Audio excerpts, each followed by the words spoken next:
आपके पास। अखिलेश कटियार जी, आप क्या कहेंगे जिस तरह से अयोध्या में समाजवादी पार्टी के अवधेश सिंह यहां से उन्होंने जीत हासिल की है, किस तरह से आप देख रहे हैं? नहीं, हमारे जी के दर्शकों को हमारा सलाम, नमस्कार। इसमें जो पूरे देश में जो मंदिर के नाम पे जो वसूली की गई, फिर उसमें जमीनें खरीदी गई, पूरे देश ने देखा उसमें किस तरीके से दलाली हुई, चंदा हुआ, ये हुआ, वो तो धंधा बन गया था एकदम। वहां जमीनें किसानों की जबरदस्ती छीनी गई, उनको मुआवजा 10,000 रुपए में जमीन खरीद के 10 लाख में बेच रहे हो आप। जिस तरीके से मंदिर के नाम पे वहां धंधा चलाने की कोशिश की गई, ये सनातन, ये नकली सनातनी, ये मंदिर नहीं आए, ये ऐसे हो गया।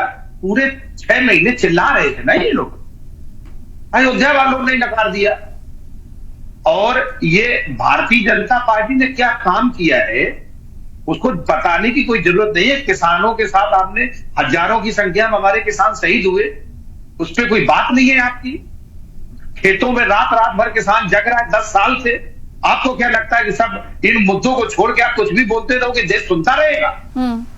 देश ने बता दिया है कि आप अगर मुद्दों को हटके घमंड में घूमेंगे तो भारत की जनता का घमंड बर्दाश्त नहीं करेगी।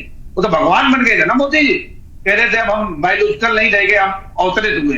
राम छोटे थे, मोदी जी बड़े लेके मंदिर छोड़ने जा रहे हैं। तो ये किसको बुरा नहीं लगता है? गलत बात है। शिक्षा में नौकरियों के पाप लगातार पर्चे लीक करोगे, नौजवानों पे लाठियां चलाओगे जब आप अधिकार की बात करते हैं, तो इतना घमंड। हम राजनीति करने वाले लोग जनता की सेवक हैं और जन सरोकार के मुद्दों पे बात करना हमारी जिम्मेदारी है। और हम कोई घमंड नमन, हम कोई जीते नहीं है। जनता ने हमें जिम्मेदारी दी है सवाल खड़ा करने की, उनकी सेवा करने की। हम और इस देश की जनता ने, उत्तर प्रदेश की जनता ने जो भरोसा मेरे नेता माननीय अखिलेश यादव जी में दिखाया है, और उन्होंने ये बताया है कि हमारी आवाज अखिलेश यादव जी उठा रहे, हमारे मुद्दे रोड पे अखिलेश यादव जी लड़ रहे हैं। वो एक कहते थे रोड पे नहीं निकलते, रोड पे नहीं निकलते, अब जनता ने बता दिया कौन रोड पे निकलते। तो आज अगर जरा भी नैतिकता हो तो बीजेपी को सरकार नहीं बनानी चाहिए। मैंडेट बीजेपी के खिलाफ है। किसान ने, मजदूर ने, नौजवानों ने बीजेपी के खिलाफ जनादेश दिया है। और उत्तर प्रदेश में जो सर्टिफिकेट इशू करने में जो 3-4 घंटे लगाए, कई सीटों पे फरुखाबाद में जो लाठियां चली है प्रशासन के साथ, फूलपुर में जो 2 बार गिनती कर रहे हो, दाएं बाएं कर रहे हो, कई सीटों पे लास्ट तक भी उतना न्याय नहीं हुआ जितना होना चाहिए था। बूथ में आपने वोट काटे, तो वो सब प्रबंधन आपने जिस तरीके से करके जो किया है, नहीं तो उत्तर प्रदेश में भारतीय जनता पार्टी की स्थिति 10 पार्लियामेंट की नहीं है उत्तर प्रदेश। अनम्यूट कर लीजिए, आप म्यूट पर हैं शायद। अभी आवाज आ रही? जी जी, आवाज आ रही है, कहिए। मैं ये जो बातें 2-3 यहाँ पे आई हैं कि संविधान खतरे में है, ये झूठ बोला, जो शंकराचार्य थे भारत के चारों पीठों के, वो मिसगाइड हो गए, मुसलमानों को डराया गया। मुसलमानों को किसने डराया, कितना डराया, ये बताने का विषय नहीं है। ये बात पूरा देश जानता है। हम बोलेंगे वो बात मजे की नहीं रही। दूसरी बात, संविधान को लेकर अगर कहें तो जो अयोध्या जिसपे हम डिबेट कर रहे हैं और जो हारे हुए सांसद है लल्लू सिंह जी, उनका अपना बयान था कि 400 पार दे दो तो हम संविधान बदलना। उत्तर प्रदेश में जहां पे इतनी बड़ी तादाद में भारतीय जनता पार्टी को नकारा है राज्य की जनता ने, उनकी उस जनता के जो 59,000 शिक्षकों की भर्ती में पिछड़ों का रिजर्वेशन नहीं खा गए आप। वो बैठे हुए हैं, लखनऊ में धरना दे रहे हैं 1 साल से। मतलब संवेदनहीनता की हद है। आप बात करने जाओ, जब वो बात करने आए तो आप लाठी चलाते हो। कौन हो आप जो इस तरीके की क्रूरता का व्यवहार कर रहे हैं आप अपने राज्य की जनता के साथ? उसका जवाब है ये। दूसरी बात, जो IAS PCS जो बच्चे पढ़ते थे, पढ़ के जाते थे, उनमें लेटरल एंट्री करके दलित पिछड़ों का हक लूट लिए आप। और संविधान और लोकतंत्र क्या है और संविधान क्या है? जो प्रतिनिधित्व का अधिकार भारत का संविधान दलित पिछड़ों को देता है, वो सारे आपने ब्राह्मण वर्ग के लोग वहां पे बिठा दिया आईएएस पीसी करके पीसीएस जो आईएएस बनाए हैं लेटरल एंट्री से कर लगभग 150 की संख्या है, उसमें एक भी दलित पिछड़ा नहीं है, मुसलमान नहीं। आप ऐसे हक लूट रहे हो, हक लूट रहे हो। 23 रुपए प्रतिदिन किसान जीवन जी रहा है, आपकी उस पर कोई संवेदना नहीं है। खेतों पे बैठ के रात गुजार रहा है, उसको आप मजाक लेते हो। आप कहते हो कि ये सांड और ये लोगों को मार रहे हैं, खेत पे किसान की मौतें हो जा रही सांड से। आप कह रहे हो कि नहीं साहब ये क्या मतलब है, धर्म नहीं है। तो जनता ने आपके घमंड को तोड़ा है। जनता का जनादेश हमें और हमारे नेता माननीय अखिलेश यादव जी पे जो जनता ने भरोसा दिया है, हम उसे जिम्मेदारी मानते हैं।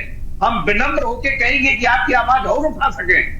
हम इस देश की तीसरी सबसे बड़ी ताकत जो इस देश की जनता ने हमें बनाया, उसके लिए हम आभारी हैं। और हम कहेंगे कि विधानसभा से लेकर लोकसभा तक आपकी आवाज उठाएंगे, आपकी लड़ाई लड़ेंगे। हम सीना तान के घमंड नहीं दिखाएंगे। जी, ये भी कहा जा रहा है, जैसे कि अभी जो हमारे साथ जुड़े हुए हैं एचएस रावत, उन्होंने कहा था कि मुसलमानों को एकजुट आप लोगों ने कर लिया, अखिलेश यादव ने, इस वजह से वहां पर जीत हो गई आपकी, और जातीय समीकरण बहुत मायने रखते हैं। क्या कहेंगे आप इस पर? अनम्यूट कर लीजिए। भारतीय जनता पार्टी के मित्र मनीष पांडे जी बोल रहे थे कि हम ये करेंगे वो करेंगे। मनीष जी इस बात को जानते हैं कि भारतीय जनता पार्टी बहुत पुरानी पार्टी है और 7 साल पहले 5-5 हजार वोटों के लिए उत्तर प्रदेश में तरसती थी भाजपा। ये वही भाजपा है। और अगर इस बार जो बूथ पे जो वोट नहीं काटे गए होते तो हैसियत 10 लोकसभा से ज्यादा की नहीं थी बीजेपी की उत्तर प्रदेश में। दूसरी बात, आप जो हमारे माननीय प्रधानमंत्री जी हैं, जब वो पहली बार चुनाव जीतने के बाद आते हैं तो जय श्री राम का नारा नहीं था, जय जगन्नाथ था। जय श्री राम की बात ही नहीं हुई, क्योंकि आप अयोध्या हार गए। आपके लिए राम क्या है, जगन्नाथ क्या है, राजनीति का माध्यम है क्या, ये जनता सुनती है और जनता उस पर विचार भी करती है। जनता को मूर्ख समझना ठीक नहीं है। दूसरी बात, जो मुसलमानों को लेके जो बात कर रहे हैं, समाज ने, मेरे नेता माननीय अखिलेश यादव जी ने हमेशा से निष्ठा और विश्वास दिखाया है। हम उनके आभारी हैं कि वो हमको हमारे साथ खड़े होते हैं और वो मानते हैं कि एक गरीब की, एक आम आदमी की आवाज हम लोग बनके बात करते हैं। और 2027 40-50 सीटों से ज्यादा बीजेपी 27 में फिर नहीं जीतेगी, क्योंकि अगर आप किसान की बात नहीं करेंगे, अगर आप नौजवान की बात नहीं करेंगे, अगर आप दलित पिछड़ों की बात नहीं करेंगे तो वोटर कौन है? ये नकली सनातनी है, ये नकली सनातनी है, ये नकली हिंदू है। क्या है भाई? इन दलित समाज के लोग, इस पिछड़े समाज के लोग, जो मेरे नेता ने नारा दिया पीडीए का कि ये पिछड़े हैं, दलित हैं, अल्पसंख्यक हैं, इनके हितों की बात करो, इनकी गिनती करो, इनकी शिक्षा जानो, इनकी आर्थिक स्थिति समझो और आर्थिक स्थिति समझ के इनके विकास के रास्ते बनाओ। उससे बड़ी तकलीफ है आपको? भाई नियत में नहीं मानी क्यों है? अगर आप पेड़ पौधों की गिनती कर सकते हो, जानवरों की गिनती कर सकते हो, तो इस देश में जातियों की भी गिनती कर लो। अगर उस जाति में कितने अशिक्षित हैं, कितने नौकरी पेशा नहीं है, कितने के पास घर नहीं है, उनकी स्थिति क्या है, अगर ये जानकारी देश के पास होगी तो आपको काम करने में सुविधा मिलेगी। तो आप उसका विरोध करते हैं। आरक्षण की बात करो, आप उसका विरोध करते हैं। आपको चाहे अरुण गोविल हो, चाहे अनंत हेगड़े हो, चाहे लल्लू सिंह जी हो, इनको 400 सीटें चाहिए क्योंकि संविधान बदल देना है, इन दलित पिछड़ों से वोट करने का अधिकार छीन लेना है। तो आप मैडम ये समझ ले कि इस देश की जनता को मूर्ख नहीं बनाया जा सकता, उनको ज्यादा से झूठ और झांसे में नहीं रखा जा सकता, उनके मुद्दों को दरकिनार करके राजनीति नहीं की जा सकती है। राजनीति मुद्दों पे लौटी है। इस देश ने बहुत राहत की सांस ली है। जो लोग भगवान बनने लगे थे, अच्छा है इंसान की तरह बात करने लगे।